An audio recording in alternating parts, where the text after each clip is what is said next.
मोअज़्ज़िज़ सामाईन इकराम, अस्सलाम वालेकुम वरहमतुल्लाहि वबरकातुहू। सामाईन इकराम, आज जिस जगह पे हम खड़े हुए हैं मदीना मुनव्वरा में, वो जगह जहाँ पर जंग अहज़ाब हुई थी, जिसे हम ग़ज़वा खंदक भी कहते हैं।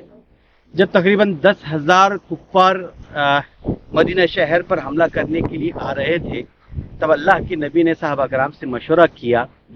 तब हज़रत सलमान फारसी रज़ियल्लाहु तआला अन्हु ने मशवरा दिया कि उन कुफ़ार को रोकने के लिए मदीने के अतराफ में एक खंदक खोदी जाए। ये जो आपको रास्ता नज़र आ रहा है, ये जो है बनाई हुई खंदक है, जो हज़रत सलमान फारसी रज़ियल्लाहु तआला अन्हु की राय पर इस तरह की खंदक को बनाया गया है। अब खंदक पर जो है बाकायदा एक रोड बना हुआ है, शारा बना हुआ है। तो ये वो जगह है जहाँ पर तकरीबन 1500 सहाबा रज़ियल्लाहु तआला अजमईन ने खंदक खोदी थी। मेरे सामने ये जो सामने मस्जिद नजर आ रही, जिसे मस्जिद अबू बकर, यहाँ पर अबू बकर सिद्दीक रज़ियल्लाहु तआला अन्हु का ख़ीमा था। और ये जो सामने कोने में जगह नजर आ रही है जहाँ पर फेंसिंग की हुई है, वो उम्महातुल मोमिनीन हुज़ूर सल्लल्लाहु अलैहि वसल्लम की बीवियों का ख़ीमा था उस जगह पर। और इस जगह पर मेरे लेफ्ट के जानिब यहाँ पर हजरत अली रज़ियल्लाहु तआला अन्हु का ख़ीमा था। आज इसे मस्जिद अली के नाम से भी कहा जाता है। और ये मेरे पीछे यहाँ पर अभी फिलहाल मस्जिद खंदक बनाई गई है, जहाँ पर रोजाना 5 वक्त की नमाज होती है। ये जो सीधे पीली किस्म की एक मस्जिद नजर आ, उसे मस्जिद फतह कहते हैं। वहाँ पर अल्लाह के नबी का ख़ीमा था। ठीक उसके नीचे एक और मस्जिद है जिसे मस्जिद सलमान फारसी कहा जाता है, जहाँ पर हजरत सलमान फारसी रज़ियल्लाहु तआला अन्हु का ख़ीमा था। करीब ही हजरत उमर रज़ियल्लाहु तआला अन्हु की ख़ीमा था। वहाँ पर भी एक मस्जिद है जिसे मस्जिद उमर कहते हैं। एक और मस्जिद यहाँ पर मौजूद है जिसे मस्जिद फातिमा भी कहा जाता है। मेरे राइट की जानिब आप पहाड़ पर देख सकते हैं, वहाँ पर पीछे हजरत जाबिर रज़ियल्लाहु तआला अन्हु का मकान था।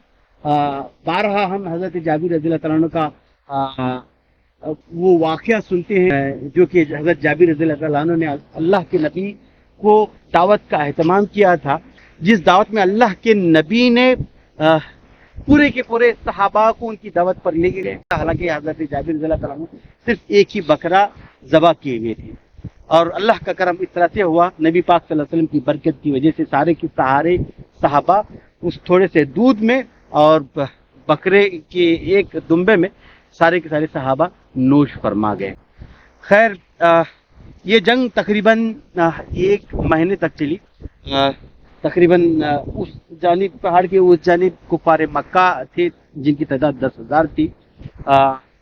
1 महीने के बाद में एक अल्लाह की जानिब से एक किस्म का एक इस तरह का तूफान आया, जिस तूफान में कुफार मक्का के सारे वसाइल और ख़ीमे तहस नहस हो गए, उड़कर चले गए हवा के रुख में।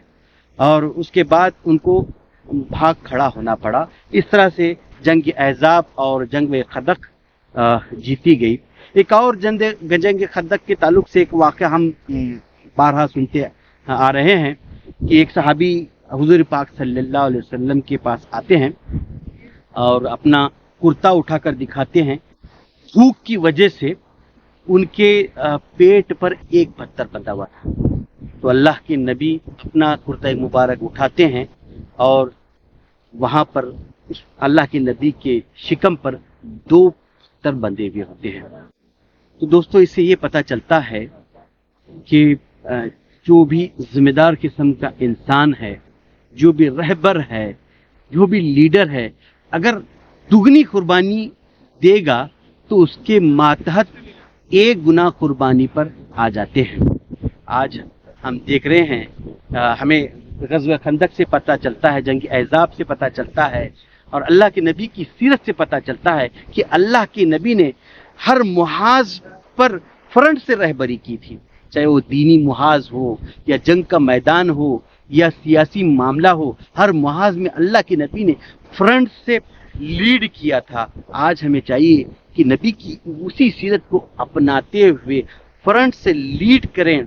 और जिस तरह से अल्लाह के नबी ने दिखाया है कि वो दुगनी कुर्बानी देकर सहाबा को एक गुना कुर्बानी पर ले आया करते थे। आज हमें चाहिए कि हम हर फ्रंट पे, चाहे वो सियासी मैदान हो या दीनी मैदान हो, फ्रंट में जो है कुर्बानियों के साथ में, मुजाहिदे के साथ में कौम को, उम्मत को लेकर आगे बढ़े। लेकिन अफसोस आज माहौल इस तरह से बना हुआ है कि हमारे लीडर सिर्फ इंस्ट्रक्शन देते हैं, इंस्ट्रक्शन के अलावा कुछ नहीं।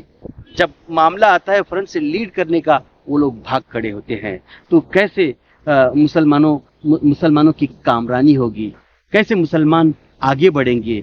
वजह यही है कि हमारे लीडर आज हर फ्रंट में पीछे हैं, जिसकी वजह से आज एक कौम पीछे पड़ी हुई है। चाहिए कि हम नबी पाक सल्लल्लाहु अलैहि वसल्लम की सीरत को अपनाते हुए और हुजूर सल्लल्लाहु अलैहि वसल्लम की कुड़न और तड़प को अपने दिल में लाते हुए इस कौम को फ्रंट से लीड करना है। हमें दुगनी कुर्बानी पर हम खुद जब आमादा होंगे तो ये कौम, ये उम्मत एक गुना कुर्बानी पर आती है। यही जंग अहज़ाब से सीख है, यही जंग खंदक से सीख है। अब बस सिर्फ हमें इन मुकामात की ज़ियारत ही नहीं, बल्कि इन मुकामात से हमें सबक लेकर इस कौम की रहनुमाई करना है। यही एक सच्चे रहबर और सच्चे रहनुमा का फर्ज है। आपने मुझे सुना, बहुत बहुत शुक्रिया। अस्सलाम वालेकुम व रहमतुल्लाहि व बरकातहू।